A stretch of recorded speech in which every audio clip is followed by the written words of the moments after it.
Hello everyone and welcome to my YouTube channel. आज मैं आपसे डिस्कस करने जा रही हूँ इंग्लिश लैंग्वेज के एक बहुत ही स्पेशल वर्ड के बारे में, जिसको यूज़ करने के लिए हमें मोर देन 25 रूल्स का ध्यान रखना पड़ता है कि जैसे आप इसे कहाँ पर लगाएंगे, कहाँ पर नहीं लगाएंगे। कुछ एक चीज़ें होती हैं जो बहुत ही कॉम्प्लिकेटेड सी होती हैं इसको लेकर, तो मतलब बहुत सारे रूल्स का हमें ध्यान रखना पड़ता है इस पर्टिकुलर एक वर्ड को यूज़ करने के लिए। और सबसे इंटरेस्टिंग बात यह है इस वर्ड के बारे में कि इसकी हिंदी होती ही नहीं है। मतलब अगर मैं कहूँ कि इस वर्ड की हिंदी क्या है तो यू विल बी ब्लैंक, इसकी कोई भी हिंदी नहीं होती है। ठीक है, तो ये वर्ड है द, THE द। कुछ लोग इस वर्ड को द कहते हैं, कुछ लोग इस वर्ड को दी भी कहते हैं।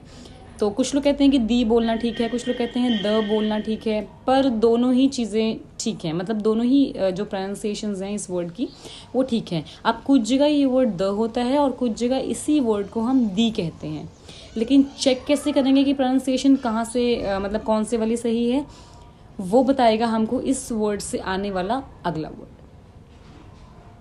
ठीक है, देखिए अब आपको मैं इंग्लिश लैंग्वेज के बारे में थोड़ा सा ब्रीफ करती हूँ पहले कि इंग्लिश लैंग्वेज के अंदर 26 लेटर्स होते हैं, जिसमें से 5 अक्षर जो होते हैं वो वॉवल्स होते हैं और बाकी 21 जो होते हैं वो कॉन्सोनेंट्स होते हैं। ठीक है, AEIOU जो होते हैं वो वॉवल्स होते हैं और बाकी बाकी लेटर्स जो होते हैं वो कॉन्सोनेंट्स होते हैं। ठीक है, अब देखिए आपने कभी सोचा है कि इंग्लिश लैंग्वेज के अंदर मतलब हम आर्टिकल्स के अंदर ए, एन और द क्यों पढ़ते हैं साथ में? ए और एन के लिए तो आपको चेक करनी होती है वॉवल साउंड, कॉन्सोनेंट साउंड, पर द का क्या काम है इसके अंदर, है ना? क्योंकि द को यूज़ करने के लिए भले ही आपको वॉवल और कॉन्सोनेंट ना चेक करने पड़े, लेकिन द को प्रोनाउंस करने के लिए आपको वॉवल्स और कॉन्सोनेंट्स चेक करने पड़ते हैं। ठीक है, देखिए द के बाद अगर जो वर्ड आ रहा है अगर वो वॉवल की साउंड से स्टार्ट है तो आप उसको दी बोलेंगे, लेकिन अगर उसके बाद जो वर्ड आ रहा है वो कॉन्सोनेंट की साउंड से स्टार्ट हो रहा है तो आप उसको द बोलेंगे।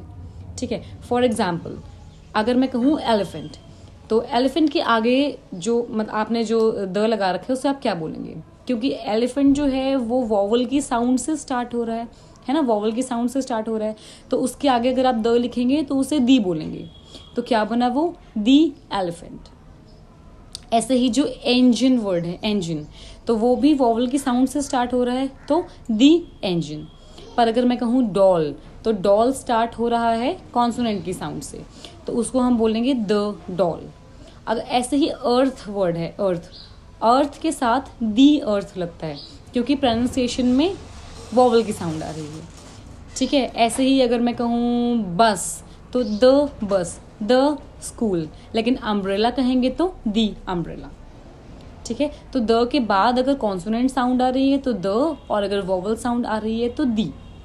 होपफुली ये कॉन्सेप्ट आपको क्लियर हो गया होगा। Thank you so much and tune in for more videos.